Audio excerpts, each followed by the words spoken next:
लागे railway station के लागे कितना वड्डा सैलो बनया अडानी का तलवंडी भाई के मोड़ से उत्थे बहुत वड्डा इहदा गोदाम बनया। संगरूर जिले च 3 बने। तो ये सानू ये जिहड़े सुपने दिखाए जा रहे सी कि बाहर भी इसे तरह ही है, विदेशों च भी इसे तरह ही है, पर विदेशों च इस तरह है नहीं। मैं यूरोप दे विच गया, मैं देखा उत्थे कि जिहड़ा किसान आ वो एक फसल बीजदा, सारे साल च एक फसल बीजदा ते वो टाई ला के ऐतवार ते शनिचरवार मार्केट च घुमदा टाई ला के। साडे इत्थे किसान नूं सुरत नहीं आउंदी, 3-3 फसलां बीज के भी ਉਹਨੂੰ ਸੁਰਤ नहीं आउंदी, करजा ही रहिंदा। उत्थे सिस्टम जिहड़ा मैं देखिया बार-बार अज भी गल कीती जे बाहर विदेशों च भी इस तरह है, विदेशों च इस तरह नहीं। विदेशों दे विच छोटा जिमीदार तो है ही नहीं, वड्डे जिमीदार ने 2000 एकड़ जमीन, वड्डे-वड्डे प्लाट ने। उत्थे जिस तरह यूरोप दे विच चले जो, तुसीं जर्मनी चले जो, उत्थे हुंदा जिहड़ा चुकंदर हुंदा चिट्टे रंग दा जिहदी चीनी बनदी। तो जो चुकंदर बेचदा अपना किसान ते उहनूं एक ते उन्हां ने पेट्रोल पंप जिहड़ा उहदा कनैक्शन उत्थे दित्ता खेतां 'च, ते उहदे रंग दा जिहड़ा डीजल दा रंग उहदा रंग चेंज आ दूसरे डीजल नालों वखरा, वो सबसिडी नाल दित्ता जांदा, तेल पाया जांदा। ਉਹ ਜਦੋਂ ਦੇਖਦੇ ਆ ਕਿ ਇੰਨੀ ਫਸਲ ਜਿਹੜੀ ਇਸ ਪਲਾਂਟ ਦੇ ਵਿੱਚ ਹੋਣੀ ਆ ਉਹਦਾ ਬੀਮਾ ਕੀਤਾ ਜਾਂਦਾ। ਸਰਕਾਰ ਬੀਮਾ ਕਰਕੇ ਇਹ ਤੈਅ ਕਰਦੀ ਆ ਕਿ ਜੇ ਤੇ ਫਸਲ ਬਰਫ਼ ਨਾਲ ਨੁਕਸਾਨੀ ਗਈ ਤੇ ਤੁਹਾਨੂੰ ਬੀਮਾ ਮਿਲੂਗਾ, ਤੇ ਜੇ ਫਸਲ ਆ ਗਈ ਪੂਰੀ ਤੇ ਅਸੀਂ ਇੰਨੀ ਫਸਲ ਚੁੱਕਾਂਗੇ। ਉਹ ਚੁੱਕਦੇ ਨੇ, ਫਿਰ ਉਹ ਜਦੋਂ ਫਸਲ ਚੁੱਕਦੇ ਨੇ ਤੇ ਉਹਨਾਂ ਦੇ ਅਕਾਊਂਟ 'ਚ ਉਸ ਵੇਲੇ ਪੈਸੇ ਆ ਜਾਂਦੇ ਨੇ। तो उत्थे जिमीदार नूं यह भी हक है कि तुसीं गोदाम बना के अपनी फसल नूं प्रजर्व करना चाहो, स्टॉक करना चाहो तो कर सकते हो। इत्थे वो तुहानूं नहीं हक हासिल, वो हक हासिल है जिहड़ा सरमाएदार है। जिहड़े सरमाएदार ने पैसा सेंटर गौरमेंट तो लैके तुहाडी फसल चुकनी ते तुहानूं तुहाडी फसल लैनी कौडियां दे भाव ते स्टोर करके उन्हें सोने की कीमत ते देनी है। जिस तरह असीं देख रहे प्याज किस तरह फ्री के फंड हिसाब न लेंदे ने ते जो स्टोर कर लेंदे ने वही प्याज 100 रुपये किलो असीं लैंदे आ। इसे तरह आलू का हाल है, इत्थे आलू सड़कों ते सुट्टने पैंदे ने, पर जदों तुसीं चिप्स खरीदते हो तो 200 रुपये किलो के हिसाब नाल खरीददे हो। आलू हुंदी आलूआं दी है। तो ये किसानी दे जिहड़ा खेती प्रधान सूबा है उहदियां घट्टो घट्ट साडीआं अपणीआं सरकारां जिहड़ियां उहनां नूं चाहीदा है कि ये नफा नुकसान सोच के फिर वो आप अगवाई करन। अज किसान सड़कों ते आउंदा, चंगी गल इह हुंदी सरकार आप सड़क ते आउंदी, सरकार सड़क ते आउंदी ते जिहड़े खा के चट चुके ने सदियां तक पंजाब नूं वो परिवार सड़क ते आउंदे। पर दुख दी गल है कि वो कुहाड़े दा दस्ता बने, जिहड़े कुहाड़े नाल पंजाब नूं वढिया जा रहा। तो असीं जदों भी मार खाने अपने लीडरां तो खाने। मैनूं खुशी है कि किसान यूनीयन ने कालियां भेडां नहीं विच वड़न दित्तियां कि बचे रहोगे, कुछ मिलूगा तुहानूं ते अणख ते गैरत नाल मिलना, और गैरत करके मिलना, अखलाक करके मिलना, वरना ये कालियां भेडां खराब करनगे। असीं अपना धर्म भी गवा बैठे हाँ। मैं जदों एक फैसला किया प्रबंधक कमेटी ने कि असीं घिओ जिहड़ा महाराष्ट्र तो खरीदांगे, पूने तो मैं हैरान सीगा कि एक साडी पंजाब की एक इंडस्ट्री आ वेरका डेयरी आ जिहड़ी 4, 5 या 7 किलोमीटर दूर है प्रबंधक कमेटी तो, ते सानू ट्रक्कां दे ट्रक घिओ चाहीदा। ते जिहड़े किसानां दा ओह दुੱਧ चुकदी आ, जिहड़े किसान गुरु घर नूं दसवंध दिंदे आ, मत्था टेकदे आ, उन्हां दे पेट ते लत्त मारी इन्हां ने। तो घिओ जाके उत्थों खरीद लिया, पालमोलीन तेल दा बनया होया घिओ, वो पालमोलीन तेल का घिओ है जी सस्ता सी, सस्ता तो तुसीं सानू दिखाउण लई ले लिया। पर होना यह है कि 2 ट्रक के पैसे जाणगे, ट्रक एक आऊगा, एक ट्रक के पैसे खाणगे सैकटरी ते साडे वड्डे लीडर, जिस तरह गुरु घर नूं खा रहे हैं। तो मैं उस दिन की दुआई दे रहा कि यह भी एक किसानी नूं मार आ कि एक छोटा जिमीदार पशु रख के दुध पाउंदा, वो वेरका डेयरी वाले चुकते ने ਤੇ ਉੱਥੇ ਉਹ ਵੇਰਕਾ ਦੁੱਧ ਦੇ ਪ੍ਰੋਡਕਟ ਜਿਹੜੇ ਬਣਦੇ ਨੇ ਉਹ ਲੋਕਾਂ 'ਚ ਇਸਤੇਮਾਲ ਹੁੰਦੇ ਨੇ। ਵੇਰਕਾ ਡੇਅਰੀ ਦਾ ਨਾਮ ਬਣਿਆ, ਉਹ ਸਰਕਾਰੀ ਡੇਅਰੀ ਆ। ਉਹਦੇ ਜਿਹੜੇ ਅਫਸਰ ਨੇ ਉਹ ਬਾਰਗੇਨਿੰਗ ਨਹੀਂ ਕਰ ਸਕਦੇ, ਉਹ ਇਹ ਨਹੀਂ ਕਹਿ ਸਕਦੇ ਕਿ ਇੰਨਾ ਬਿੱਲ ਦੇ ਦਿਓ ਤੇ ਇੰਨੇ ਪੈਸੇ ਆ ਜਾਣਗੇ। ਉਹਨਾਂ ਦਾ ਜੋ ਕੁਝ ਵੀ ਹੈ ਉਹ ਸਾਹਮਣੇ ਆ ਸਾਰਿਆਂ ਦੇ। ਇਸ ਕਰਕੇ ਸਾਡੇ ਪ੍ਰਬੰਧਕ ਕਮੇਟੀ ਦੀ ਜਿਹੜੇ ਮੈਂਬਰ ਨੇ ਜਾਂ ਜਿਹੜੇ ਮਾਲਕ ਨੇ, ਉਹਨਾਂ ਨੇ ਵੇਰਕਾ ਡੇਅਰੀ ਤੋਂ ਘਿਓ ਨਹੀਂ ਖਰੀਦਿਆ, ਕਦੀ ਉੱਤਰਾਖੰਡ ਤੋਂ ਖਰੀਦਦੇ ਨੇ, ਕਦੀ ਪੂਨੇ ਤੋਂ ਖਰੀਦਦੇ ਨੇ। ਹੁਣ ਤੁਸੀਂ ਦੱਸੋ, ਜਿਹੜਾ ਦੁੱਧ ਆ ਅਸਲੀ ਦੁੱਧ ਲਿਓ ਤੇ ਘੱਟੋ ਘੱਟ 80 ਰੁਪਏ ਕਿਲੋ ਤੋਂ ਘੱਟ ਵਾਰਾ ਨਹੀਂ ਖਾਂਦਾ। ਪਰ ਜੇ ਤੁਸੀਂ ਕਹੋਗੇ ਕਿ 40 ਰੁਪਏ ਦਿਓ ਤਾਂ ਫਿਰ ਉਹ ਸਰਫ ਹੀ ਘੋਲ ਕੇ ਦੇਣਗੇ, ਹੋਰ ਕੀ ਦਊਗਾ ਕੋਈ। ਅਸੀਂ ਤੇ ਚਾਹੁੰਦੇ ਆ ਕਿ ਸਾਡਾ ਜਿਹੜੀ ਮਿਹਨਤ ਆ ਉਹਨੂੰ ਫਲ ਲੱਗੇ, ਕੋਈ ਗਰੀਬ ਆਦਮੀ ਰੱਜ ਕੇ ਰੋਟੀ ਖਾਵੇ, ਤੇ ਜਿਹੜੀ ਚੀਜ਼ ਕਿਸੇ ਦੇ ਮੂੰਹ 'ਚ ਜਾਵੇ ਉਹ ਕਿਲੋ ਦੀ ਬਜਾਏ ਅੱਧਾ ਕਿਲੋ ਲੈ ਲੇ, ਲੇਕਿਨ ਠੀਕ ਚੀਜ਼ ਲਵੇ, ਬਿਮਾਰੀਆਂ ਨੂੰ ਸਹੇੜੇ ਨਾ। ਤੋ ਵੇਰਕਾ ਡੇਅਰੀ ਦਾ ਇੱਕ ਬੜਾ ਨਾਮ ਬਣਿਆ, ਪੰਜਾਬ ਦੀ ਡੇਅਰੀ ਆ ਤੇ ਸਾਡੇ ਪੰਜਾਬ ਦੀ ਇੰਡਸਟਰੀ ਦਾ ਇੱਕ ਅੰਗ ਆ, ਤੇ ਉਹ ਜੁੜੀ ਹੋਈ ਹੈ ਕਿਸਾਨੀ ਨਾਲ। ਜਿਹੜੇ ਛੋਟੇ ਜ਼ਿਮੀਂਦਾਰ ਪਸ਼ੂ ਪਾਲਦੇ ਨੇ ਤੇ ਉਹਨਾਂ ਦਾ ਦੁੱਧ ਲੈ ਕੇ ਤੇ ਉਹ ਪ੍ਰੋਡਕਟ ਬਣਾਉਂਦੇ ਆ। ਤੇ ਸਾਡੇ ਪ੍ਰਬੰਧਕ ਕਮੇਟੀ ਨੇ ਸਭ ਤੋਂ ਇਹ ਮਾੜਾ ਕਦਮ ਜਿਹੜਾ ਸੀਗਾ ਕਿਸਾਨੀ ਦੇ ਨਾਲ ਧਰੋਹ ਕਰਨ ਵਾਲਾ ਕਦਮ ਇਹ ਸੀਗਾ ਕਿ ਉਹਨਾਂ ਦਾ ਘਿਓ ਨਹੀਂ ਲਿਆ। ਘਿਓ ਲਿਆ ਜਾ ਕੇ ਮਹਾਰਾਸ਼ਟਰ ਤੋਂ, ਇੱਥੇ ਜੀ ਸਸਤਾ ਸੀ। ਹੁਣ ਸਸਤਾ ਕਿਹੋ ਜਿਹਾ ਹੋਊਗਾ ਇਹ ਨਹੀਂ ਸਾਨੂੰ ਪਤਾ। ਮੈਨੂੰ ਪਤਾ ਹੈ ਕਿ ਜੇ ਅਸਲੀ ਘਿਓ ਲਓਗੇ ਤੇ ਉਹ ਸਸਤਾ ਹੋ ਨਹੀਂ ਸਕਦਾ, ਕਿਉਂਕਿ ਘਿਓ ਬਣਨਾ ਦੁੱਧ ਤੋਂ, ਤੇ ਦੁੱਧ ਜਿਹੜਾ ਉਹ ਜਿਸ ਭਾਅ ਪੈਂਦਾ ਤੁਸੀਂ ਪਸ਼ੂ ਪਾਲਣ ਵਾਲੇ ਦੇਖ ਸਕਦੇ ਹੋ ਕਿਹੜੇ ਭਾਅ ਪੈਂਦਾ। ਤੋ ਇਹ ਲੀਡਰਾਂ ਨੇ ਇਹ ਦੇਖਿਆ ਕਿ ਇੱਥੇ ਬਾਰਗੇਨਿੰਗ ਨਹੀਂ ਹੋ ਸਕਦੀ, ਇੱਥੇ ਜਿਹੜਾ ਬਿੱਲ ਦਿੱਤਾ ਉਹੀ ਪਾਸ ਹੋਣਾ, ਇਹਦੇ ਵਿੱਚੋਂ ਖਾਧਾ ਨਹੀਂ ਜਾਣਾ। ਇੱਥੇ ਇਹ ਨਹੀਂ ਹੋ ਸਕਦਾ ਕਿ ਟਰੱਕ ਤੇ ਆ ਗਿਆ ਇੱਕ ਘਿਓ ਦਾ ਤੇ ਬਿੱਲਾਂ ਦੇ ਪੈਸੇ ਚਲੇ ਗਏ 2 ਟਰੱਕਾਂ ਦੇ, ਇਹ ਹੋਣਾ ਨਹੀਂ। ਇਸ ਕਰਕੇ ਉੱਥੋਂ ਘਿਓ ਖਰੀਦਣਾ ਸ਼ੁਰੂ ਕੀਤਾ। ਤੋ ਸਾਡੇ ਆਪਣੇ ਜਿਹੜੇ ਲੀਡਰ ਨੇ ਉਹ ਵਪਾਰੀ ਬਣ ਕੇ ਸਾਡੇ ਨਾਲ ਧਰੋਹ ਕਮਾ ਰਹੇ ਨੇ। ਵਰਨਾ ਇੱਥੇ ਪੰਜਾਬ ਦੇ ਵਿੱਚ ਕਿਸਾਨੀ ਨੂੰ ਕੋਈ ਮੁਸ਼ਕਲ ਆਵੇ, ਮੈਂ ਨਹੀਂ ਸਮਝਦਾ ਕਿ ਹਰੇਕ ਸਰਕਾਰ ਨੂੰ ਪਤਾ ਕਿਸਾਨੀ ਪ੍ਰਧਾਨ ਸੂਬਾ, ਖੇਤੀ ਪ੍ਰਧਾਨ ਸੂਬਾ। ਤੋ ਇਹ ਜੇ ਇਮਾਨਦਾਰ ਹੋਣ, ਅੱਜ ਜੇ ਕਿਸਾਨ ਨੂੰ ਕਿਤੇ ਕੋਈ ਫਲ ਲੱਗਾ ਤੇ ਕੱਲਾ ਪ੍ਰਕਾਸ਼ ਸਿੰਘ ਬਾਦਲ ਦੇ ਪਰਿਵਾਰ ਨੂੰ ਫਲ ਲੱਗਾ, ਉਹਨੇ ਤਰੱਕੀ ਕੀਤੀ ਨੇ, ਤੇ ਸਾਰੇ ਕਿਸਾਨ ਜਿਹੜੇ ਖੁਦਕਸ਼ੀਆਂ ਕਰਨ ਨੂੰ ਤਿਆਰ ਬੈਠੇ ਨੇ। ਤੋ ਇਹ ਹਾਲਾਤ ਸਾਡੇ ਜਿਹੜੇ ਬਣੇ ਨੇ। ਮੈਂ ਤੁਹਾਨੂੰ ਦੱਸਣਾ ਚਾਹੁੰਦਾ ਕਿ ਕਦੀ ਲਾਲ ਬਹਾਦਰ ਸ਼ਾਸਤਰੀ ਨੇ ਪੰਜਾਬ ਤੇ ਹਰਿਆਣਾ ਦੇ ਕਿਸਾਨ ਨੂੰ ਕੱਛ ਦੇ ਵਿੱਚ ਵਸਾਇਆ ਸੀ, ਗੁਜਰਾਤ ਦੇ ਵਿੱਚ ਵਸਾਇਆ ਕਿਉਂ ਸੀ ਕਿ ਸਾਡੀ ਉਦੋਂ ਮਿਲਟਰੀ ਬੜੀ ਕਮਜ਼ੋਰ ਸੀ। 65 ਦੀ ਲੜਾਈ ਸਮੇਂ ਸਾਡੀ ਮਿਲਟਰੀ ਕੋਲ ਉਦੋਂ ਇੱਕ 303 ਦੀ ਰਾਈਫਲ ਹੁੰਦੀ ਸੀ। ਤੋ ਅਸੀਂ ਆ ਖੇਮ ਕਰਨ ਵਗੈਰਾ ਜਿੰਨਾ ਖਾਨਣਾ ਭਿੱਖੀਵਿੰਡ ਦੇ ਬੈਠੇ ਸੀ ਅਸੀਂ। ਤੇ ਇਹ ਤੇ ਜਨਰਲ ਹਰਬਖਸ਼ ਸਿੰਘ ਵਰਗੇ ਜਨਰਲ ਨਾ ਹੁੰਦੇ ਤੇ ਸ਼ਾਇਦ ਬਿਆਸ ਦੇ ਪੁਲ ਤੱਕ ਅਸੀਂ ਹਰਮੰਦਰ ਸਾਹਿਬ ਵੀ ਉਹਨਾਂ ਨੂੰ ਦੇ ਦਿੰਦੇ। ਤੇ ਜਨਰਲਾਂ ਦੀ ਕਿਰਪਾ ਨਾਲ ਬਚਿਆ ਸਟੇਟ ਬਚੀ ਜਿਹੜੀ। ਇਹਨਾਂ ਦਿੱਲੀ ਵਾਲਿਆਂ ਨੂੰ ਸਾਡੇ ਨਾਲ ਕੋਈ ਲਗਾਅ ਨਹੀਂ। ਉਦੋਂ ਜਨਰਲ ਹਰਬਖਸ਼ ਸਿੰਘ ਨੇ ਬਚਾਇਆ ਇਹ ਸਾਰੀ ਸਟੇਟ ਨੂੰ। ਉਸ ਸਮੇਂ ਸਭ ਤੋਂ ਕਮਜ਼ੋਰ ਜਿਹੜੀ ਸਥਿਤੀ ਸੀ ਉਹ ਗੁਜਰਾਤ ਵਾਲੇ ਪਾਸੇ ਦਾ ਬਾਰਡਰ ਸੀ।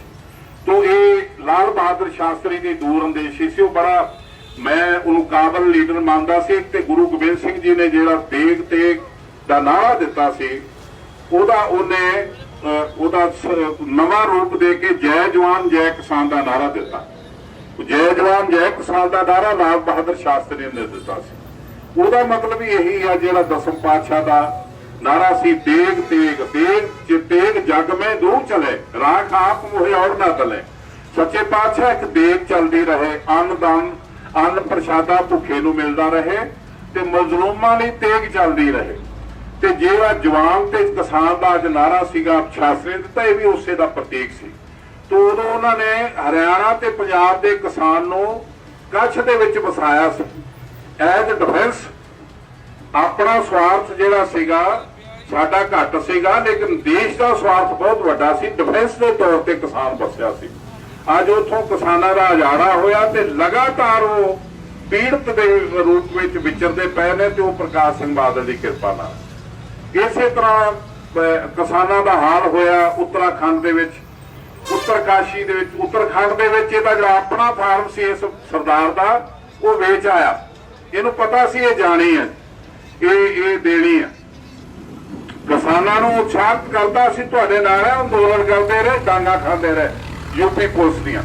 ਤੇ ਪ੍ਰਵਾਨ ਆਪਣਾ ਵੇਚ ਆਇਆ ਤੇ ਲਾਲ ਉਹਨੇ ਵਾਜਪਾਈ ਨੇ ਕਮੇਟੀ ਬਣਾਈ, ਜਿਹੜੀ ਕਮੇਟੀ ਤੈਅ ਕਰੂਗੀ ਕਿ ਉੱਤਰ ਕਾਸ਼ੀ ਜਿਹੜੀ ਆ ਉੱਤਰਾਖੰਡ ਦੇ ਵਿੱਚ ਜਾਵੇ ਜਾਂ ਯੂਪੀ 'ਚ ਰਹੇ।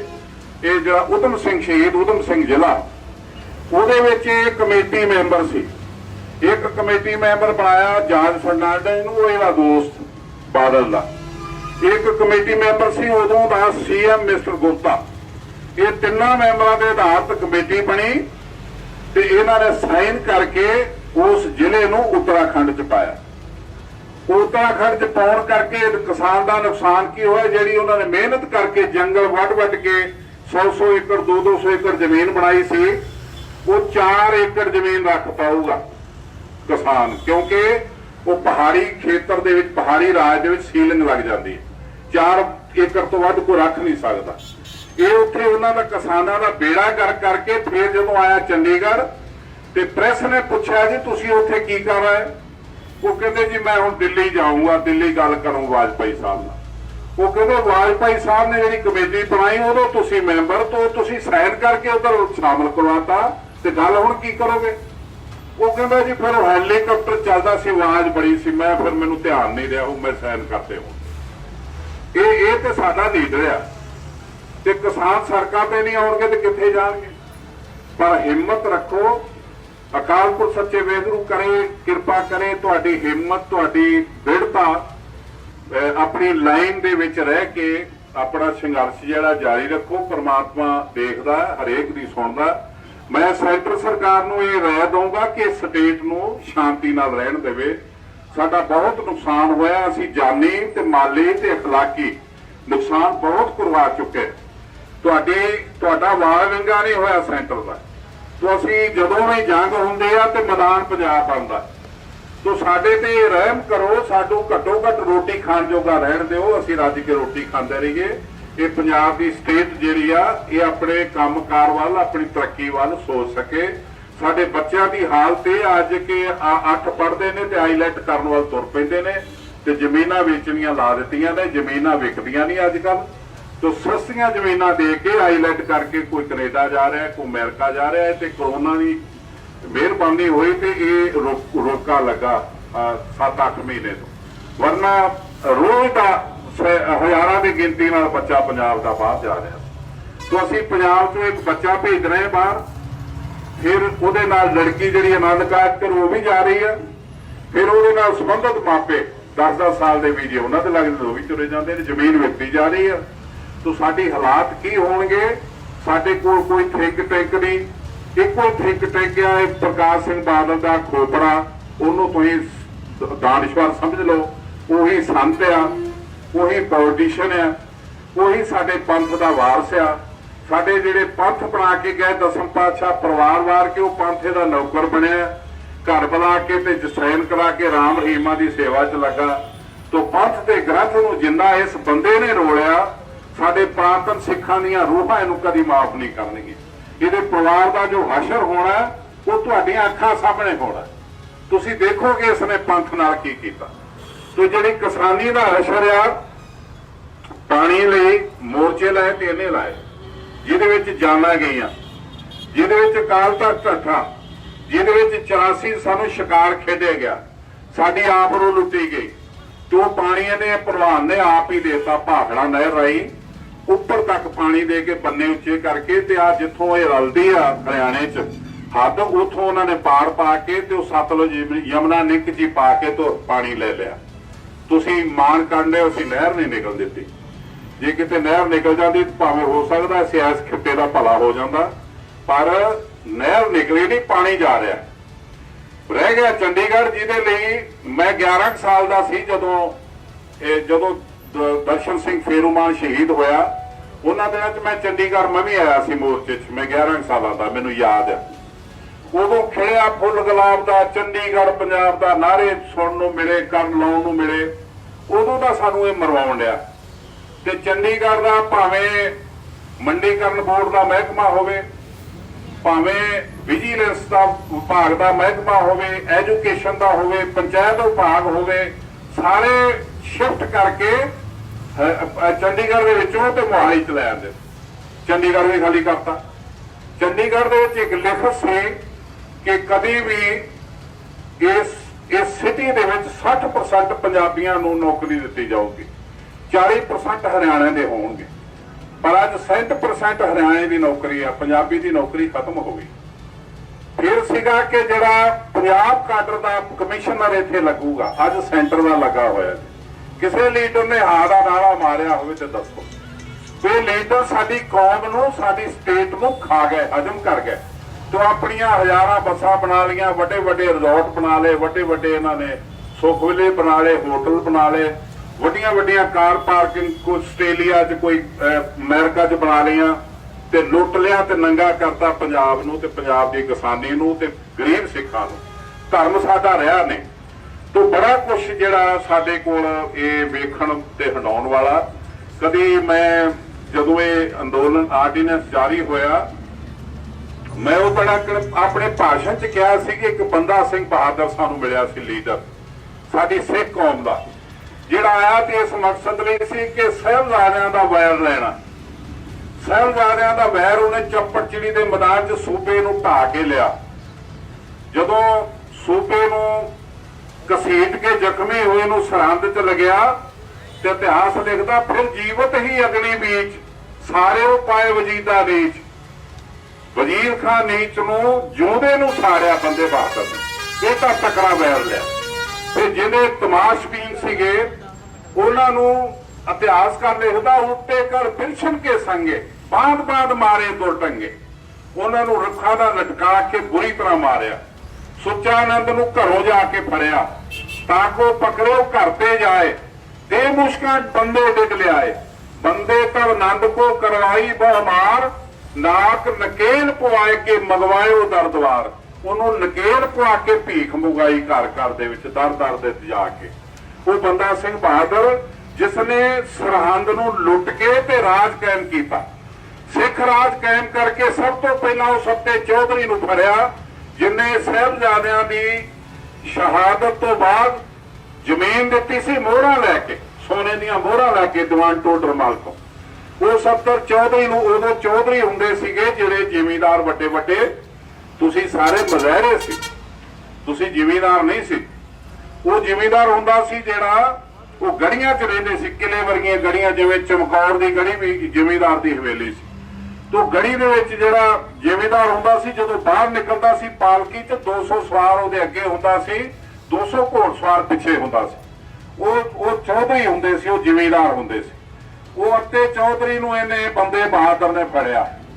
ਇੱਕ ਤੇ ਉਹਨੂੰ ਸੋਧਾ ਲਾਇਆ, ਦੂਸਰਾ ਇਨਕਲਾਬੀ ਕਦਮ ਚੁੱਕ ਕੇ ਇਹਨਾਂ ਚੌਧਰੀ ਤੇ ਜਗੀਰਦਾਰਾਂ ਦਾ ਸਿਸਟਮ ਖਤਮ ਕਰਕੇ ਤੁਹਾਨੂੰ ਜ਼ਿਮੀਂਦਾਰ ਬਣਾਇਆ ਮੁਜ਼ਾਹਰਿਆਂ ਨੂੰ।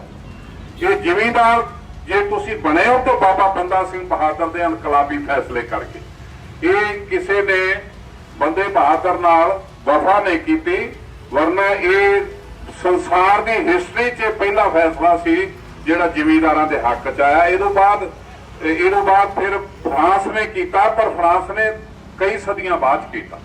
ਇਹ ਐਡਵਾਂਟੇਜ ਜਾਂ ਆਪਣੀ ਹਿਸਟਰੀ 'ਚ ਲਿਖਤ ਜਿਹੜੀ ਹੈ ਉਹਦਾ ਫਾਇਦਾ ਲੈ ਗਏ, ਪਰ ਅਸਲੀ ਫੈਸਲਾ ਬੰਦਾ ਸਿੰਘ ਬਹਾਦਰ ਨੇ ਕੀਤਾ। ਅੱਜ ਜਿਹੜਾ ਸਾਨੂੰ ਬੰਦੇ ਬਹਾਦਰ ਦੇ ਰੂਪ ਵਿੱਚ ਮਿਲਿਆ, ਬੰਦੇ ਬਹਾਦਰ ਦੀ ਰੀਸ ਕਰਦਾ, ਉਹ ਬੰਦੇ ਬਹਾਦਰ ਦੀ ਜੁੱਤੀ ਵਰਗਾ ਨਹੀਂ।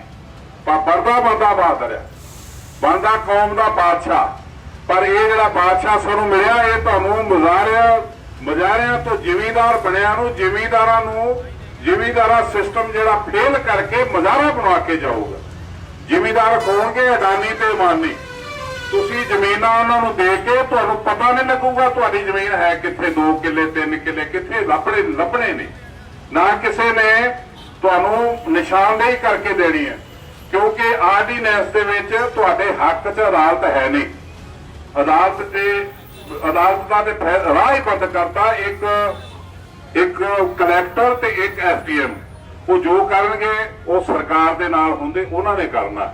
ਤੁਸੀਂ ਆਪਣੀਆਂ ਜ਼ਮੀਨਾਂ ਲੱਭ ਨਹੀਂ ਪਾਉਣੀਆਂ, ਤੁਸੀਂ ਨੌਕਰੀ ਕਰੋਗੇ ਤੇ ਜ਼ਿਮੀਂਦਾਰ ਹੋਣਗੇ ਅਡਾਨੀ ਤੇ ਅਬਾਨੀ। ਸਾਡਾ ਇਹ ਹਸ਼ਰ ਹੋਊਗਾ ਜੇ ਇਹ ਬਿੱਲ ਨੂੰ ਨਾ ਵਾਪਸ ਲਿਆ। ਤਾਂ ਮੈਂ ਪੰਜਾਬ ਦੀ जनता की ये अपील है, पीड़ा है, वेदना। मैं सेंटर सरकार को ये अपील करदा कि ये किसानी ते तरस करे, पंजाब ते हरियाणा के किसानों ते खास करके तरस करे ते ये आर्डीनेंस वापस लवे।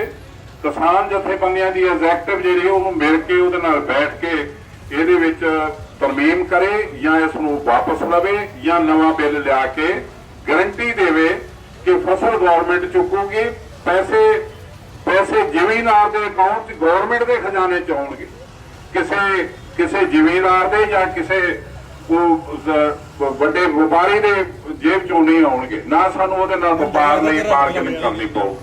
ਫਸਲਾਂ ਦੀ ਕੀਮਤ ਜਿਹੜੀ ਤੈਅ ਹੋਦਾ, ਇਹਦੇ ਲਈ ਸਾਡੀ ਸਰਕਾਰ ਬੜਾ ਵੱਡਾ ਰੋਲ ਅਦਾ ਕਰ ਸਕਦੀ ਹੈ। ਜਿੰਨਾ ਚਿਰ ਤੱਕ ਤੁਹਾਡੀ ਫਸਲ ਦਾ ਮੰਡੀਕਰਨ ਨਹੀਂ ਹੁੰਦਾ, ਮੰਡੀਕਰਨ ਹੋਣ ਦੇ ਨਾਲ ਤੁਹਾਨੂੰ ਯਕੀਨ ਨਹੀਂ ਕਿ ਸਰਕਾਰ ਸਾਡੀ ਇਹ ਫਸਲ ਚੁੱਕੂਗੀ, ਉਨੀ ਦੇਰ ਤੱਕ ਤੁਸੀਂ ਕੋਈ ਚੱਜ ਨਾਲ ਫਸਲ ਬੀਜ ਸਕਦੇ ਹੋ, ਨਾ ਫਸਲ ਦੀ ਕਦਰ ਪੈਂਦੀ ਹੈ। ਜਦੋਂ ਬਾਦਲ ਦਾ ਰਾਜ ਦੇਖਿਆ 3200 ਰੁਪਇਆ ਕੀਮਤ ਸੀ, ਬਾਸਮਤੀ ਦਾ ਰੇਟ ਸੀ ਸਾਰੇ ਪੰਜਾਬ 'ਚ, ਪਰ ਜਦੋਂ ਟਰਾਲੀ ਗਈ ਮੰਡੀ 'ਚ ਤੇ ਰੇਟ ਆ ਗਿਆ 1800 ਰੁਪਇਆ। 1800 ਤੋਂ ਜ਼ਿਆਦਾ ਜਾਂ 1900, ਰੌਲਾ ਪਿਆ ਤੇ 2200, ਪਰ ਨਾ ਹਰਿਆਣਾ ਦੇ ਵਿੱਚ 3200 ਰੇਟ ਨੂੰ ਅਖੀਰ ਤੱਕ ਚੁੱਕੀ ਉਹਨਾਂ ਨੇ। ਤੇ ਸਾਡਾ ਇਹ ਜਿੰਨਾ ਵੀ ਬੈਲਟ ਆ, ਜਿੰਨੀ ਪੰਜਾਬ ਦੇ ਨਾਲ ਲੱਗਦੀ ਇਹ ਸਮਾਣਾ ਤੇ ਪਟਿਆਲਾ, ਜਿਹੜਾ ਇਹਨਾਂ ਨੇ ਆਪਣੀ ਸਾਰੀ ਜੀਰੀ ਉਧਰ ਵੇਚੀ ਜਾ ਕੇ, ਆਪਣੀ ਬਾਸਮਤੀ ਉਧਰ ਵੇਚੀ। ਫਿਰ ਉਹਨਾਂ ਨੇ ਬੈਰੀਕਟ ਵਾਲੇ ਜੋ ਵੱਡੇ ਜਾਣ ਲੱਗੇ ਟਰਾਲੇ, ਉਹਨਾਂ ਨੇ ਬੈਰੀਕਟ ਲਾ ਲਏ। ਇਹਨਾਂ ਨੇ ਵੀ ਕਿਹਾ ਕਿ ਲਾਓ ਜੀ, ਕਿਉਂਕਿ ਇਹਨਾਂ ਦਾ ਧੰਦਾ ਬੰਦ ਹੁੰਦਾ ਸੀ। ਇਹ ਜ਼ਿਮੀਂਦਾਰਾਂ ਨੂੰ ਇਸ ਤਰ੍ਹਾਂ ਲੁੱਟਦੇ ਆ। ਤੇ ਫਿਰ ਜਦੋਂ ਮੰਡੀ 'ਚ ਚੁੱਕੀ ਗਈ ਫਸਲਾਂ ਜੱਟ ਦੇ ਘਰੋਂ ਚਲੇ ਗਈਆਂ, ਉਦੋਂ ਜਾ ਕੇ ਤੇ 2400-2500 ਰੇਟ ਹੋਇਆ। ਇਹ ਇਸ ਤਰ੍ਹਾਂ ਲੁੱਟਦੇ ਨੇ ਸਾਨੂੰ।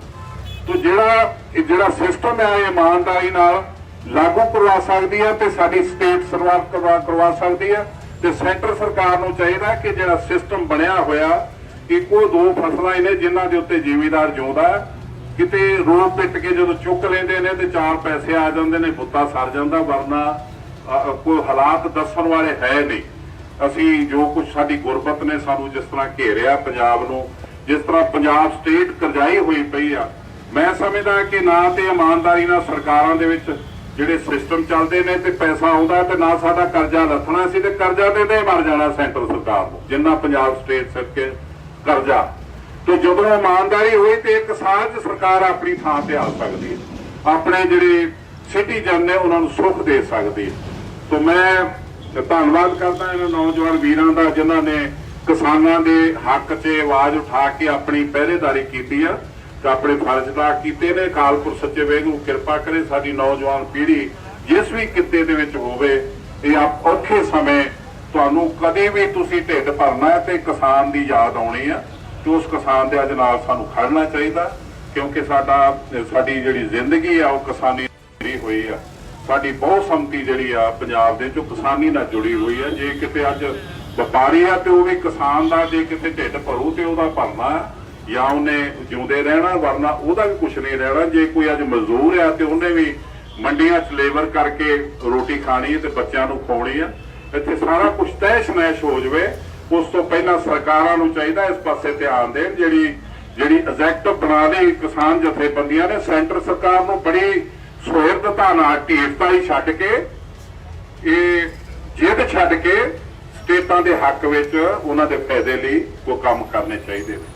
ਸੋ ਮੈਂ ਸਮੂਹ ਸੰਗਤਾਂ ਦਾ, ਕਿਸਾਨ ਜਥੇਬੰਦੀਆਂ ਦਾ, ਨੌਜਵਾਨ ਵੀਰਾਂ ਦਾ ਬਹੁਤ ਧੰਨਵਾਦ ਕਰਦਾ ਕਿ ਆਪਣਾ ਫਰਜ਼ ਨਿਭਾਉਂਦੇ ਹੋਏ ਜਿੰਨਾ ਵੀ ਯੋਗਦਾਨ ਪਾ ਸਕਣ, ਬਹੁਤ ਚੰਗੀ ਗੱਲ ਹੈ। ਤੇ ਦੂਸਰੇ ਜਿਨ੍ਹਾਂ ਨੇ ਅਜੇ ਨਹੀਂ ਪਾਇਆ ਉਹ ਵੀ ਨਾਲ ਸਪੋਰਟ ਕਰਨ, ਜਿਹੜੇ ਰੂਪ ਵਿੱਚ ਵੀ ਸਪੋਰਟ ਕਰ ਸਕਦੇ ਆ।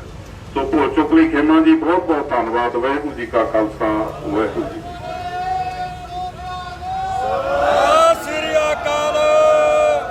ਸਿੰਘ ਸਾਹਿਬ ਭਾਈ ਰਣਜੀਤ ਸਿੰਘ ਜੀ ਦਾ ਇੱਕ ਕਮਾਇਆ ਹੋਇਆ ਬੋਲ ਆਪਾਂ ਸਾਰਿਆਂ ਨੇ ਸੁਣਿਆ, ਔਰ ਇਹਨਾਂ ਬੋਲਾਂ ਦਾ ਆਪਣੇ ਉੱਤੇ ਅਸਰ ਵੀ ਹੋਣਾ।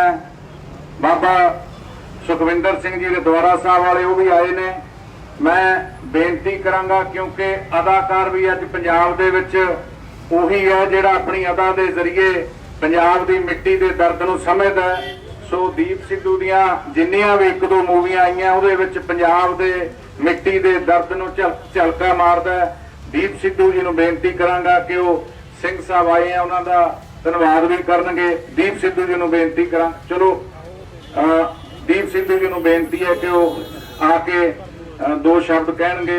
ਸਿੰਘ ਸਾਹਿਬ, ਗੱਲ ਇਹ ਹੈ ਕਿ ਤੁਹਾਡਾ ਧੰਨਵਾਦ ਕਰਨਾ ਤਾਂ ਹਮੇਸ਼ਾ ਹੀ ਸਾਡਾ ਫਰਜ਼ ਬਣਦਾ ਹੈ ਕਿ ਤੁਸੀਂ ਕੌਮ ਦੇ ਜਜ਼ਬਾਤਾਂ ਦੀ ਲੜਾਈ ਲੜ ਰਹੇ ਹੋ। ਤੁਹਾਡੀ ਇੱਜ਼ਤ ਹਮੇਸ਼ਾ ਸਾਡੇ ਦਿਲ ਦੇ ਵਿੱਚ ਹੈ। ਬੇਨਤੀ ਕਰਾਂਗਾ ਦੀਪ ਸਿੱਧੂ ਜੀ ਨੂੰ ਕਿ ਤੁਸੀਂ ਆਏ ਹੋ, ਤੁਹਾਡਾ ਧੰਨਵਾਦ ਕਰਨਗੇ। ਹੋਰ ਸੰਤ ਮਹਾਂਪੁਰਖ ਆਏ ਹੈ, ਸਾਰਿਆਂ ਦਾ ਸੰਗਤ ਰੂਪੀ ਧੰਨਵਾਦ ਕਰਨਗੇ ਦੀਪ ਸਿੱਧੂ ਜੀ।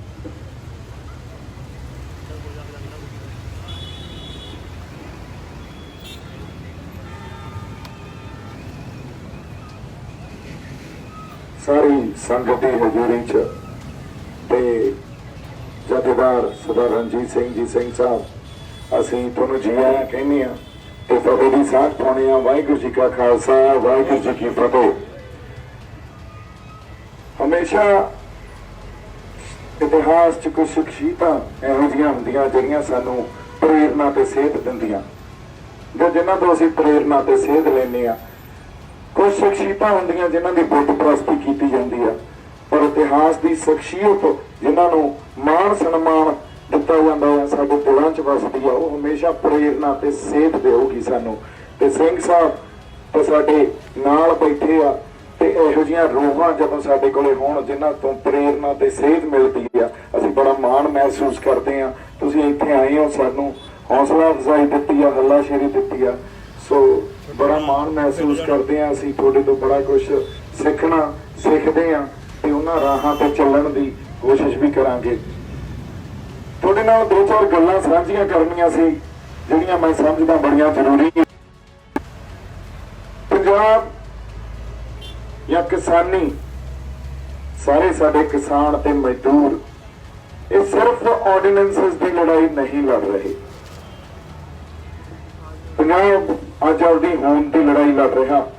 ਬਾਕੀ ਸੂਬਿਆਂ ਤੋਂ ਸਾਡੀ ਪੋਜੀਸ਼ਨ, ਸਾਡੀ ਸਥਿਤੀ ਥੋੜੀ ਜਿਹੀ ਵੱਖਰੀ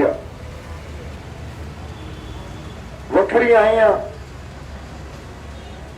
ਸਾਡੇ ਤੋਂ ਸਾਡੀ ਧਰਤੀ ਖੋਹਣ ਦੀ ਸਾਜ਼ਿਸ਼ ਰਚੀ ਜਾ ਰਹੀ ਆ। ਹਾਲਾਂਕਿ ਇਹ ਸਾਜ਼ਿਸ਼ ਪਿਛਲੇ 40, 50, 60 ਜਾਂ 70 ਸਾਲਾਂ ਤੋਂ ਰਚੀ ਜਾ ਰਹੀ ਆ, ਪਰ ਹੁਣ ਪ੍ਰਤੱਖ ਰੂਪ 'ਚ ਸਾਡੇ ਸਾਹਮਣੇ ਆ ਗਈ ਆ। ਇੱਕ ਰੂਪ ਉਹਦਾ ਤੁਸੀਂ ਸਾਡੇ ਨਾਲ ਗੱਲਾਂ ਕਰਕੇ ਗਏ ਹੋ, ਸਾਨੂੰ ਇਹ ਗੱਲ ਸਾਡੇ ਨਾਲ ਸਾਂਝੀ ਕੀਤੀ ਆ। ਪ੍ਰਵਾਸ ਬਹੁਤ ਵੱਡਾ ਮਸਲਾ ਪੰਜਾਬ ਲਈ। ਪ੍ਰਵਾਸ ਕਿਉਂ ਹੋ ਰਿਹਾ, ਅਸੀਂ ਉਹਨਾਂ ਹਾਲਾਤਾਂ ਨਾਲ ਹਜੇ ਤੱਕ ਮੁਖਾਤਮ ਹੀ ਨਹੀਂ ਹੋਏ। ਸਾਡੀ ਕੋਈ ਯੂਨੀਵਰਸਿਟੀ, ਕਿਸੇ ਵਿਦਿਅਕ ਅਦਾਰੇ ਨੇ, ਕਿਸੇ ਬੁੱਧੀਜੀਵੀ ਨੇ ਇਸ ਤੇ ਗੱਲ ਹੀ ਨਹੀਂ ਕੀਤੀ। ਇੱਥੋਂ ਸਾਡੇ ਸਮਾਜ ਦਾ ਬਣਤਰ ਵੀ ਜਿੱਥੇ ਅਸੀਂ ਪਹੁੰਚ ਚੁੱਕੇ ਹਾਂ ਸਮਝ ਆ ਜਾਂਦੀ ਹੈ। ਸਾਡੇ ਪ੍ਰਵਾਸ ਲਗਾਤਾਰ ਸਾਨੂੰ ਸਾਡੀ ਧਰਤੀ ਨਾਲੋਂ ਤੋੜ ਰਿਹਾ, ਸਾਡੀਆਂ ਜੜ੍ਹਾਂ ਨਾਲੋਂ ਤੋੜ ਰਿਹਾ। ਉਸੇ ਤਰ੍ਹਾਂ ਸਰਕਾਰ ਜਾਂ ਸਰਕਾਰਾਂ ਦੀਆਂ ਸਮੇਂ-ਸਮੇਂ ਤੋਂ ਸਰਕਾਰਾਂ ਦੀਆਂ ਨੀਤੀਆਂ ਨੇ ਸਾਨੂੰ ਸਾਡੀ ਧਰਤੀ ਨਾਲੋਂ ਤੇ ਸਾਡੇ ਫਲਸਫੇ ਨਾਲੋਂ ਤੋੜਿਆ। ਇਹ ਪ੍ਰਤੱਖ ਰੂਪ 'ਚ ਇਹਨਾਂ ਆਰਡੀਨੈਂਸਸ ਦੇ ਥਰੂ ਸਾਡੇ ਸਾਹਮਣੇ ਆ ਗਈ ਹੈ ਗੱਲ, ਕਿਉਂਕਿ ਗੁਰੂ ਨਾਨਕ ਸਾਹਿਬ ਦਾ ਫਲਸਫਾ ਜਿਹੜਾ ਸਾਡੀਆਂ ਰੂਹਾਂ 'ਚ ਵਸਦਾ, ਜਿਵੇਂ ਮੈਂ ਹਮੇਸ਼ਾ ਸੰਗਤ ਨਾਲ ਇਹ ਗੱਲ ਸਾਂਝੀ ਕਰਦਾ ਹੁੰਦਾ, ਜਿੱਦਾਂ ਗੁਰੂ ਨਾਨਕ ਸਾਹਿਬ ਨੇ ਵਾਂਢੇ ਦੀ ਬਰਤੀ ਤੇ ਏਕਮਕਾਰ ਵਾਹਤਾ ਸੀ, ਉਦੋਂ ਹੀ ਇਹ ਕੌਮ ਦੀ ਵਿਲੱਖਣਤਾ, ਸਾਡੀ ਕੌਮ ਦੀ ਖੁਦਮੁਖਤਿਆਰੀ ਤੇ ਸਾਡੀ ਕੌਮ ਦਾ ਸਟੇਟਹੁੱਡ ਡਿਸਾਈਡ ਕਰਤਾ ਸੀ। ਸਾਡੇ 'ਚ ਸੋਵਰਨਿਟੀ ਦੀ ਭਾਵਨਾ, ਆਜ਼ਾਦੀ ਦੀ ਭਾਵਨਾ ਉਦੋਂ ਹੀ ਦੇਤੀ ਸੀ। ਜਦੋਂ ਗੁਰੂ ਨਾਨਕ ਸਾਹਿਬ ਨੇ ਜਨੂੰਨ ਪਾਉਣ ਤੋਂ ਮਨਾ ਕਰਤਾ ਸੀ, ਉਦੋਂ ਹੀ ਅਸੀਂ ਸਿਸਟਮ ਨੂੰ ਜਾਂ ਮੰਨੀਆਂ ਹੋਈਆਂ ਧਾਰਨਾਵਾਂ ਨੂੰ ਜਿਹੜੀਆਂ ਸਾਡੇ ਮਨਾਂ ਤੇ ਮਾਨਸਿਕ ਤੌਰ ਤੇ ਸਾਡੇ ਉੱਤੇ ਗਲਬਾ ਪਾਉਂਦੀਆਂ ਸੀ, ਉਹਨਾਂ ਦਾ ਖੰਡਨ ਸ਼ੁਰੂ ਕਰਤਾ ਸੀ। ਇਸੇ ਤਰ੍ਹਾਂ ਜਦੋਂ ਗੁਰੂ ਨਾਨਕ ਸਾਹਿਬ ਨੇ ਕਿਹਾ ਪਵਨ ਗੁਰੂ ਪਾਣੀ ਪਿਤਾ ਮਾਤਾ ਧਰਤ ਮਹੱਤ, ਹੁਣ ਜਿਵੇਂ ਅਸੀਂ ਸਾਡੀ ਧਰਤੀ ਨਾਲ ਜੁੜੇ ਆ, ਅਸੀਂ ਤਾਂ ਦਰਜਾ ਜਿਹੜਾ ਗੁਰੂ ਨਾਨਕ ਸਾਹਿਬ ਨੇ ਦਿੱਤਾ, ਮਾਂ ਦਾ ਦਰਜਾ ਦਿੰਦੇ ਆ ਸਾਡੀ ਧਰਤੀ ਨੂੰ। ਗੱਲ ਸਾਡੀ ਰੂਹਾਂ ਦੀ ਆ, ਸਾਡੀ ਰੂਹਾਂ 'ਚ ਵਸੀ ਆ ਸਾਡੀ ਧਰਤੀ। ਤੇ ਜੇ ਸਰਕਾਰ ਨੇ ਸਮੇਂ-ਸਮੇਂ ਤੋਂ ਸਾਡੇ ਨਾਲ ਸਾਜ਼ਿਸ਼ਾਂ ਰਚੀਆਂ, ਸਾਡੇ ਖਿਲਾਫ ਸਾਜ਼ਿਸ਼ਾਂ ਰਚੀਆਂ, ਸਾਡੇ ਇਤਿਹਾਸ ਤੇ ਹਮਲੇ ਕੀਤੇ, ਸਾਡੇ ਪਾਣੀਆਂ ਤੇ ਹਮਲੇ ਕੀਤੇ, ਸਾਡੀ ਮਾਂ ਬੋਲੀ ਤੇ ਹਮਲੇ ਕੀਤੇ, ਸਾਡੇ ਗ੍ਰੰਥਾਂ ਤੇ ਹਮਲੇ ਕੀਤੇ, ਜਾਂ ਸਾਡੇ ਸ੍ਰੀ ਗੁਰੂ ਗ੍ਰੰਥ ਸਾਹਿਬ ਨੂੰ ਵੀ ਅੱਜ ਅਸੀਂ ਇਹ ਕਹਿ ਸਕਦੇ ਹਾਂ ਵੀ ਉੱਥੇ ਵੀ ਹਮਲੇ ਕਰ ਰਹੇ ਆ। ਪਰ ਇੱਕ ਗੱਲ ਸਰਕਾਰ ਦੇ ਸਮਝ ਚ ਆ ਗਈ, ਸਾਡੇ ਤੇ ਨਸ਼ੇ ਵੀ ਦਿੱਤੇ, ਜਵਾਨੀ ਨੂੰ ਬੇਰੁਜ਼ਗਾਰੀ ਵੀ ਦਿੱਤੀ, ਪਰ ਇੱਕ ਗੱਲ ਪ੍ਰਤੱਖ ਰੂਪ ਚ ਸਰਕਾਰ ਨੇ ਵੀ ਸਮਝ ਲਈ ਵੀ ਇਹ ਆਪਣੀ ਧਰਤੀ ਨਾਲ ਜੁੜਿਆ, ਇਹਨਾਂ ਦਾ ਫਲਸਫਾ ਇਹਨਾਂ ਦੀ ਧਰਤੀ ਚ ਪਿਆ, ਇਹਨਾਂ ਨੂੰ ਇਹਦੀ ਧਰਤੀ ਨਾਲ ਜੋੜੋ। ਜਦੋਂ ਧਰਤੀ ਨਾਲੋਂ ਟੁੱਟ ਗਏ, ਇਹਨਾਂ ਦੀ ਵਿਲੱਖਣਤਾ, ਇਹਨਾਂ ਦੀ ਖੁਦਮੁਖਤਿਆਰੀ, ਇਹਨਾਂ ਚ ਆਜ਼ਾਦੀ ਦੀ, ਸੋਵਰਨਿਟੀ ਦੀ ਭਾਵਨਾ ਜਿਹੜੀ ਗੁਰੂ ਨਾਨਕ ਸਾਹਿਬ ਦੇ ਗਏ ਸੀ ਜਾਂ 10ਵੇਂ ਪਾਤਸ਼ਾਹ ਸਾਡੇ ਅੰਦਰ ਦੇ ਗਏ ਸੀ, ਉਹ ਟੁੱਟ ਜੂਗੀ ਤੇ ਸਾਨੂੰ ਸਾਡੀ ਧਰਤੀ ਨਾਲੋਂ ਤੋੜਿਆ ਜਾ ਰਿਹਾ ਅੱਜ। ਇਸ ਕਰਕੇ ਪੰਜਾਬ ਆਪਣੀ ਹੋਂਦ ਦੀ ਲੜਾਈ ਲੜ ਰਿਹਾ ਜੀ। ਪੰਜਾਬ ਦੇ ਇਸ ਲੜਾਈ ਵਿੱਚ ਜਦੋਂ ਜੇ ਅਸੀਂ ਸਿਰਫ ਅੱਜ ਸਾਡੇ ਇੱਕ ਹੋਰ ਅਸੀਂ ਖਤਾ ਖਾ ਜਾਂਦੇ ਹਾਂ, ਜਦੋਂ ਅਸੀਂ ਕਿਸੇ ਮੁਸੀਬਤ ਨਾਲ ਲੜਦੇ ਹਾਂ ਜਾਂ ਕੋਈ ਮਸਲਿਆਂ ਨਾਲ ਲੜਦੇ ਹਾਂ, ਅਸੀਂ ਹਮੇਸ਼ਾ ਮਸਲਿਆਂ ਨੂੰ ਹੀ ਮੁਖਾਤਬ ਹੁੰਦੇ ਹਾਂ, ਮਸਲਿਆਂ ਦੇ ਨਾਲ ਲੜਨਾ ਸ਼ੁਰੂ ਕਰ ਦਿੰਦੇ ਹਾਂ।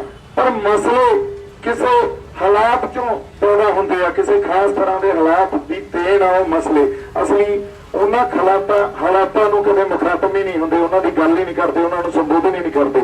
ਸੋ ਅੱਜ ਜਿਹੜੇ ਮਸਲਿਆਂ ਦੇ ਕਰਕੇ ਅਸੀਂ ਇੱਥੇ ਸਿਰ ਜੋੜ ਕੇ ਬੈਠੇ ਹਾਂ, ਤੇ ਜਿਨ੍ਹਾਂ ਮਸਲਿਆਂ ਦੇ ਖਿਲਾਫ ਐਡਾ ਵੱਡਾ ਉਭਾਰ ਪੰਜਾਬ 'ਚ ਹਰ ਵਰਗ ਦੀ ਸ਼ਮੂਲੀਅਤ ਨਾਲ ਪੈਦਾ ਹੋਇਆ, ਉਹਦੀ ਜੜ ਕਿੱਥੇ ਪਈ ਆ? ਉਹਦੀ ਜੜ ਉਹਨਾਂ ਹਾਲਾਤਾਂ 'ਚ ਪਈ ਆ ਜਿੱਥੋਂ ਇਹ ਆਰਡੀਨੈਂਸਸ ਪੈਦਾ ਹੋ ਰਹੇ ਆ, ਜਿੱਥੋਂ ਇਹ ਮਸਲੇ ਸਾਡੇ ਸਾਹਮਣੇ ਪੈਦਾ ਹੋ ਰਹੇ ਆ। ਸਾਨੂੰ ਉਹਨਾਂ ਮਸਲਿਆਂ ਨਾਲ ਨਜਿੱਠਣ ਨੂੰ ਮੈਨੂੰ ਲੱਗਦਾ ਵੀ ਅਸੀਂ ਪਾਰਟੀਬਾਜ਼ੀ ਵੀ, ਆਪਸੀ ਧੜੇਬੰਦੀ ਵੀ, ਹਉਮੈ ਵੀ, ਇਹ ਸਭ ਕੁਝ ਅੰਦਰੂਨੀ ਲੜਾਈ ਨਾਲ ਵੀ ਨਜਿੱਠੀ ਜਾਂਦੇ ਆ ਤੇ ਬਾਹਰਲੀ ਇੱਕ ਬਹੁਤ ਵੱਡੀ ਹੁਕਮਰਾਨ ਧਿਰ ਨਾਲ ਵੀ ਨਜਿੱਠੀ ਜਾਂਦੇ ਆ, ਉਹਨਾਂ ਨਾਲ ਵੀ ਲੜਾਈ ਲੜੀ ਜਾਂਦੇ ਆ। ਸੋ ਸਭ ਤੋਂ ਵੱਡੀ ਜਿਹੜੀ ਖਤਾ ਖਾਣ ਵਾਲੀ ਜਾਂ ਅਸੀਂ ਹਮੇਸ਼ਾ ਖਾਂਦੇ ਰਹੇ ਆ, ਉਹ ਇਹ ਗੱਲ ਆ ਵੀ ਅਸੀਂ ਹਾਲਾਤਾਂ ਨਾਲ ਮੁਖਾਤਬ ਨਹੀਂ ਹੁੰਦੇ। ਜਦੋਂ ਸੰਤ ਜਰਨੈਲ ਸਿੰਘ ਭਿੰਡਰਾਂਵਾਲਿਆਂ ਨੇ ਖੁਦਮੁਖਤਿਆਰੀ ਦੀ ਗੱਲ ਕੀਤੀ, ਜਾਂ ਸੰਤ ਜਰਨੈਲ ਸਿੰਘ ਭਿੰਡਰਾਂਵਾਲਿਆਂ ਨੇ ਇਹ ਗੱਲ ਕੀਤੀ ਪੰਜਾਬ ਤੋਂ ਸਾਡੇ ਪਾਣੀਆਂ ਨੂੰ ਖੋਇਆ ਜਾ ਰਿਹਾ, ਜਾਂ ਸਾਡੀ ਵਿਲੱਖਣਤਾ ਦੀ ਗੱਲ ਕੀਤੀ, ਜਾਂ ਸੰਤਾਂ ਨੇ ਸੈਕੂਲਰਿਜ਼ਮ ਜਿਹੜਾ ਵੰਨ ਸਵੰਨਤਾ ਉਹਨੂੰ ਪ੍ਰੋਟੈਕਟ ਕਰਨ ਦੀ ਗੱਲ ਕੀਤੀ, ਤਾਂ ਸਾਡੇ ਤੇ ਹਮੇਸ਼ਾ ਹੀ ਵੱਖਵਾਦੀ, ਅੱਤਵਾਦੀ ਜਾਂ ਸਾਡੇ ਤੇ ਦੋਸ਼ ਲੱਗਦੇ ਰਹੇ ਵੀ ਇਹ ਤਾਂ ਖਾਲਿਸਤਾਨੀ ਆ। ਜੇ ਝਾਰਖੰਡ 'ਚ ਬੈਠਾ ਸ਼ਿਬੂ ਸੁਰੀਨ ਇਹ ਗੱਲ ਕਰਦਾ ਵੀ ਖੁਦਮੁਖਤਿਆਰੀ ਸਟੇਟ ਕੋਲ ਹੋਣੀ ਚਾਹੀਦੀ ਆ, ਝਾਰਖੰਡ ਦੇ ਜਿਹੜੇ ਨੈਚੁਰਲ ਰਿਸੋਰਸਸ ਆ, ਕੁਦਰਤੀ ਉਹਨਾਂ ਕੋਲ ਜਿਹੜੇ ਤੱਤ ਆ, ਉਹਨਾਂ ਨੂੰ ਸਰਕਾਰ ਨੂੰ ਨਹੀਂ ਖੋਣਾ ਚਾਹੀਦਾ, ਤੇ ਉਹ ਹੌਲੀ ਹੌਲੀ ਉੱਥੇ ਖੇਤਰੀ ਪਾਰਟੀ ਬਣਾ ਕੇ ਸੀਐਮ ਬਣ ਜਾਂਦਾ। ਅਸੀਂ ਕੀ ਗਲਤ ਗੱਲ ਕੀਤੀ ਆ? ਅਸੀਂ ਖੁਦਮੁਖਤਿਆਰੀ ਦੀ ਗੱਲ ਕਰਦੇ ਹਾਂ, ਅਸੀਂ ਉਹੀ ਗੱਲ ਕਰਦੇ ਹਾਂ ਜੋ ਅਮਰੀਕਨ ਕਨਸਟੀਟਿਊਸ਼ਨ 'ਚ ਵੀ ਕੀਤੀ ਗਈ ਆ, ਜੋ ਬ੍ਰਿਟਿਸ਼ ਕਨਸਟੀਟਿਊਸ਼ਨ 'ਚ ਵੀ ਕੀਤੀ ਗਈ ਆ, ਤੇ ਹਿੰਦੁਸਤਾਨ ਦੀ ਕਨਸਟੀਟਿਊਸ਼ਨ 'ਚ ਵੀ ਗੱਲ ਕੀਤੀ ਗਈ ਆ ਖੁਦਮੁਖਤਿਆਰੀ ਦੀ। ਹਿੰਦੁਸਤਾਨ 'ਚ ਗੱਲ ਕੀਤੀ, ਕਨਸਟੀਟਿਊਸ਼ਨ 'ਚ ਗੱਲ ਕੀਤੀ ਗਈ ਆ ਫੈਡਰਲਿਜ਼ਮ ਦੀ। ਹਿੰਦੁਸਤਾਨ ਦੀ ਕਨਸਟੀਟਿਊਸ਼ਨ ਗੱਲ ਕਰਦੀ ਆ ਸੈਕੂਲਰਿਜ਼ਮ ਦੀ, ਹਿੰਦੁਸਤਾਨ ਦਾ ਸੰਵਿਧਾਨ ਗੱਲ ਕਰਦਾ ਡੈਮੋਕ੍ਰੇਸੀ ਦੀ, ਤੇ ਅਸੀਂ ਤਾਂ ਉਸ ਸੰਵਿਧਾਨ ਨੂੰ ਪ੍ਰੋਟੈਕਟ ਕਰ ਰਹੇ ਹਾਂ। ਸਾਨੂੰ ਖਾਲਿਸਤਾਨੀ ਕਿਉਂ, ਸਾਨੂੰ ਵੱਖਵਾਦੀ ਕਿਉਂ? ਵੱਖਵਾਦੀ ਜਾਂ ਜਿਹੜੇ ਅੱਤਵਾਦੀ ਆ ਤਾਂ ਫਿਰ ਉੱਥੇ ਸੰਸਦ 'ਚ ਬੈਠੇ ਆ ਜਿਹੜੇ ਕਾਨੂੰਨ ਬਣਾਈ ਜਾਂਦੇ ਆ, ਜਿਹੜੇ ਕਿਸਾਨਾਂ ਦੀ ਗੱਲ ਨਹੀਂ ਸੁਣ ਰਹੇ, ਮਜ਼ਦੂਰਾਂ ਦੀ ਗੱਲ ਨਹੀਂ ਸੁਣ ਰਹੇ। ਸੋ ਜਦੋਂ ਅਸੀਂ ਲੜਾਈ ਲੜਨੀ ਆ, ਅੱਜ ਸਾਡੀ ਇਹ ਕੌਮ ਦੀ ਲੜਾਈ ਆ, ਪੰਜਾਬ ਦੀ ਲੜਾਈ ਆ, ਪੰਜਾਬ 'ਚ ਰਹਿੰਦੀ ਹਰ ਉਸ ਰੂਹ ਦੀ ਲੜਾਈ ਆ ਜਿਹੜੀ ਪੰਜਾਬ ਦੀ ਹੋਂਦ ਖਾਤਰ ਲੜ ਰਹੀ ਆ, ਜਾਂ ਪੰਜਾਬ ਦੀ ਧਰਤੀ ਖਾਤਰ, ਸਾਡੇ ਲੋਕਾਂ ਖਾਤਰ, ਆਪਦੇ ਦਿਲਾਂ ਅੰਦਰ, ਆਪਦੇ ਰੂਹਾਂ ਅੰਦਰ ਧਰਤ ਸਾਂਭੀ ਬੈਠੀ ਆ। ਸਾਡੀ ਲੜਾਈ ਇੱਕ ਗੱਲ, ਅਸੀਂ ਜਿਵੇਂ ਮਿਸਲ ਦੌਰ 'ਚ ਮਿਸਲਾਂ ਮਤਾਂ ਪਗਾ ਲੈਂਦੀਆਂ ਸੀ, ਆਪਸੀ ਮਤਭੇਦ, ਆਪਸੀ ਵਿਚਾਰਧਾਰਕ ਵਖਰੇਵੇਂ ਹੁੰਦੇ ਸੀ, ਪਰ ਮਤਾ ਇਹ ਪਗਾਇਆ ਜਾਂਦਾ ਸੀ ਵੀ ਹੁਣ ਬਾਹਰੀ ਹਮਲਾ ਹੋ ਗਿਆ, ਬਾਹਰੀ ਹਮਲਾ ਹੋ ਗਿਆ, ਦੁਸ਼ਮਣ ਸਾਡਾ ਸਾਨੂੰ ਪਤਾ ਕੌਣ ਆ। ਉਦੋਂ ਉਸ ਵੇਲੇ ਦੀ ਹੁਕਮਰਾਨ ਧਿਰ ਆ, ਸਾਡੀ ਲੜਾਈ ਇਕੱਠੇ ਹੋ ਕੇ ਉਸ ਹੁਕਮਰਾਨ ਧਿਰ ਦੇ ਖਿਲਾਫ ਆ। ਅਸੀਂ ਆਪਸੀ ਵਖਰੇਵੇਂ, ਆਪਸੀ ਵਿਚਾਰ ਜਿਹੜੇ ਉਹਨਾਂ 'ਚ ਸਾਡੀ ਕੋਈ ਵਿਚਾਰਧਾਰਕ ਕੋਈ ਮਤਭੇਦ ਆ, ਉਹ ਬਾਅਦ 'ਚ ਅਸੀਂ ਨਜਿੱਠ ਲਾਂਗੇ। ਹੁਣ ਲੜਾਈ ਹੁਕਮਰਾਨ ਦੇ ਖਿਲਾਫ ਲੜੀਏ। ਤਾਂ ਇਸੇ ਕਰਕੇ ਉਸ ਵੇਲੇ ਮਿਸਲ ਕਾਲ 'ਚ ਖਾਲਸੇ ਦੀ ਜਿੱਤ ਹੁੰਦੀ ਸੀ, ਕੌਮ ਦੀ ਜਿੱਤ ਹੁੰਦੀ ਸੀ। ਅੱਜ ਅਸੀਂ ਇੱਕ ਦੂਜੇ ਦੀਆਂ ਲੱਤਾਂ ਖਿੱਚਦੇ ਹਾਂ, ਅਸੀਂ ਆਪਸੀ ਵਖਰੇਵੇਂ ਬਾਅਦ 'ਚ ਨਜਿੱਠ ਲਾਂਗੇ। ਇੱਕ ਗੱਲ ਦੀ ਸਪਸ਼ਟਤਾ ਰੱਖਣੀ ਜ਼ਰੂਰੀ ਹੈ। ਇਸ ਵੇਲੇ ਹਿੰਦੁਸਤਾਨ ਦੀ ਹੁਕਮਰਾਨ, ਹਿੰਦੁਸਤਾਨ ਦੀ ਸਰਕਾਰ ਨਾਲ ਸਾਡੀ ਲੜਾਈ ਆ, ਜਿਹਨੇ ਭਾਰਤੀ ਕੌਮ ਸਿਰਜਣ ਦੀ ਜਿੱਦ ਫੜੀ ਬੈਠੇ ਆ। ਪ੍ਰਤੱਖ ਰੂਪ 'ਚ ਸਾਡੇ ਸਾਹਮਣੇ ਆ ਗਈ ਹੈ ਇਹ ਗੱਲ ਕਿ ਪੰਜਾਬ ਕਸ਼ਮੀਰ ਤੋਂ ਬਾਅਦ ਇੱਕ ਇਹੋ ਜਿਹਾ ਸੂਬਾ ਜਿਹੜਾ ਉਹਨਾਂ ਦੀ ਉਸ ਜਿੱਦ ਦੇ ਖਿਲਾਫ ਲੜਦਾ, ਆਪਦੀ ਵਿਲੱਖਣਤਾ ਨੂੰ, ਆਪਦੀ ਵੰਨ-ਸੁਵੰਨਤਾ ਨੂੰ ਅਸੀਂ ਪ੍ਰੋਟੈਕਟ ਕਰਦੇ ਹਾਂ, ਅਸੀਂ ਆਵਾਜ਼ ਵੀ ਬੁਲੰਦ ਕਰਦੇ ਹਾਂ, ਸਾਡੀਆਂ ਕਲਮਾਂ ਵੀ ਉਹਦੇ ਖਿਲਾਫ ਲਿਖਦੀਆਂ। ਇਸ ਕਰਕੇ ਸਾਡੀ ਹੋਂਦ ਦੀ ਲੜਾਈ ਆ। ਉਹ ਧਾਰੀ ਬੈਠੇ ਆ ਪੰਜਾਬ ਨੂੰ, ਇਹਨਾਂ ਦੀਆਂ ਜ਼ਮੀਨਾਂ ਨਾਲ, ਇਹਨਾਂ ਦੀ ਧਰਤੀ ਨਾਲ ਖਰੋੜ ਦੋ, ਇਹਨਾਂ ਦੀਆਂ ਰੂਹਾਂ ਨੂੰ ਖਰੋੜ ਦੋ, ਤੇ ਜੇ ਇੱਕ ਵਾਰੀ ਸਾਡੇ ਪੈਰ ਉੱਖੜ ਗਏ ਮੁੜ ਕੇ ਸਾਡੇ ਕਿਤੇ ਪੈਰ ਨਹੀਂ ਲੱਗਣੇ। ਇਹ ਪੰਜਾਬ ਦੇ ਲੋਕਾਂ ਨੂੰ, ਇੱਥੇ ਰਹਿੰਦੇ ਹਰ ਵਰਗ ਨੂੰ ਸਮਝਣ ਦੀ ਜ਼ਰੂਰਤ ਆ। ਸੋ ਮੇਰੀ ਬੇਨਤੀ ਹੈ, ਇਸ ਮੰਚ ਦੇ ਥਰੂ ਮੇਰੀ ਬੇਨਤੀ ਆ ਸਾਡੀਆਂ ਪੰਜਾਬ ਦੀਆਂ ਸ਼ਖਸੀਅਤਾਂ ਨੂੰ, ਜਿਨ੍ਹਾਂ ਨੂੰ ਲੋਕ ਸੁਣਦੇ ਆ, ਜਿਨ੍ਹਾਂ ਤੋਂ ਪ੍ਰੇਰਨਾ ਤੇ ਸੇਧ ਲੈਂਦੇ ਆ, ਵੀ ਇਸ ਲੜਾਈ 'ਚ ਸਾਨੂੰ ਅਗਵਾਈ ਕਰਨ, ਉਹ ਸਾਡੇ ਅੱਗੇ ਲੱਗਣ। ਅਸੀਂ ਨਾਲ ਉਹਨਾਂ ਹੀ ਜਜ਼ਬੇ, ਉਹਨਾਂ ਜੋਸ਼ ਨਾਲ, ਉਨੀ ਦ੍ਰਿੜਤਾ ਨਾਲ, ਸਮਰਪਣ ਨਾਲ ਉਹਨਾਂ ਦੇ ਨਾਲ ਆ। ਸਾਨੂੰ ਤੁਹਾਡੀ ਅਗਵਾਈ ਵੀ ਚਾਹੀਦੀ ਆ, ਤੁਹਾਡੇ ਤੋਂ ਸਾਨੂੰ ਗਾਈਡੈਂਸ ਵੀ ਚਾਹੀਦੀ ਆ। ਤੁਹਾਡੇ ਕੋਲ ਤਜਰਬਾ ਬਹੁਤ ਆ, ਇਤਿਹਾਸ ਨੂੰ ਬੜੀ ਚੰਗੀ ਤਰ੍ਹਾਂ ਜਾਣਦੇ ਹੋ, ਤੁਸੀਂ ਇਸ ਖਿੱਤੇ ਦੇ ਲੋਕਾਂ ਨੂੰ ਜਾਣਦੇ ਹੋ, ਉਹਨਾਂ ਦੇ ਵਿਵਹਾਰਿਕ ਜਾਂ ਉਹਨਾਂ ਦੀ ਮਾਨਸਿਕਤਾ ਨੂੰ ਬੜੀ ਚੰਗੀ ਤਰ੍ਹਾਂ ਸਮਝਦੇ ਹੋ। ਪਰ ਹਰ ਸ਼ਖਸੀਅਤ ਨੂੰ ਜਿਹੜੀ ਪੰਜਾਬ 'ਚ ਬੜੀ ਦੇਣ ਆ, ਪੰਜਾਬ ਦੀ ਮਿੱਟੀ ਨੂੰ, ਉਸ ਸ਼ਖਸੀਅਤ ਦੀ ਉਹਨਾਂ ਨੂੰ ਬੇਨਤੀ ਹੈ ਕਿ ਸਾਡੀ ਅਗਵਾਈ ਕਰਨ। ਇਹ ਲੜਾਈ ਪੰਜਾਬ ਦੀ ਹੋਂਦ ਦੀ ਲੜਾਈ ਆ। ਬੜੀ ਵੱਡੀ ਸਰਕਾਰ ਨਾਲ, ਹੁਕਮਰਾਨ ਧਿਰ ਨਾਲ ਅਸੀਂ ਲੜ ਰਹੇ ਹਾਂ। ਤੇ ਇੰਨੀਆਂ ਕੁ ਬੇਨਤੀਆਂ ਕਰਦਾ ਹੋਇਆ ਮੈਂ ਤੁਹਾਡੇ ਤੋਂ ਇਜਾਜ਼ਤ ਲੈਣਾ ਜੀ। ਤੇ ਵਾਹਿਗੁਰੂ ਜੀ ਕਾ ਖਾਲਸਾ, ਵਾਹਿਗੁਰੂ ਜੀ ਕੀ ਫਤਿਹ। ਬਹੁਤ ਸਾਰਾ ਪਿਆਰ ਸਤਿਕਾਰ ਸੰਗਤ ਨੂੰ। ਤੇ ਸਿੰਘ ਸਾਹਿਬ ਤੁਸੀਂ ਆਏ ਹੋ, ਸਾਨੂੰ ਬੜੀ ਹੌਸਲਾ ਤੇ ਹੱਲਾਸ਼ੇਰੀ ਦਿੱਤੀ ਹੈ। ਬਹੁਤ ਬਹੁਤ ਪਿਆਰ ਸਤਿਕਾਰ ਤੇ ਹਮੇਸ਼ਾ ਹੀ ਤੁਹਾਡੇ ਤੋਂ ਅਸੀਂ ਸਿੱਖਦੇ ਰਵਾਂਗੇ। ਤੇ ਜੀ ਆਇਆਂ ਨੂੰ ਇੱਕ ਵਾਰੀ ਫੇਰ ਜੀ, ਸਤਿ ਸ਼੍ਰੀ ਅਕਾਲ।